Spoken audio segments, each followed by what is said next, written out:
खरं म्हणजे मी मध्यंतरी एक बातमी पाहत होतो आणि त्याच्यामध्ये असं लिहिलं होतं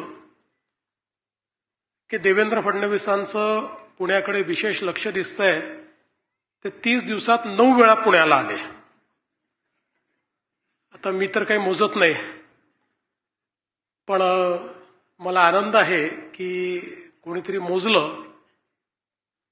पण आजचा जो कार्यक्रम आहे हा मला असं वाटतं अत्यंत महत्वाचा कार्यक्रम आहे. कारण आमचे सहकारी मुरली अण्णा यांनी 1 वर्षाचा आपला जो कार्यकाळ आहे त्याचा अहवाल हा प्रकाशित करण्याचा निर्णय घेतला आणि त्याचसोबत त्यांच्या कार्यालयाचं उद्घाटन देखील आज होत आहे. हे जे कार्यालय ते उघडतायत हे 24/7 चालणारं कार्यालय आहे. देशामधलं कुठल्याही खासदाराचं हे एकमेव कार्यालय असेल जे 24/7 चालणार आहे.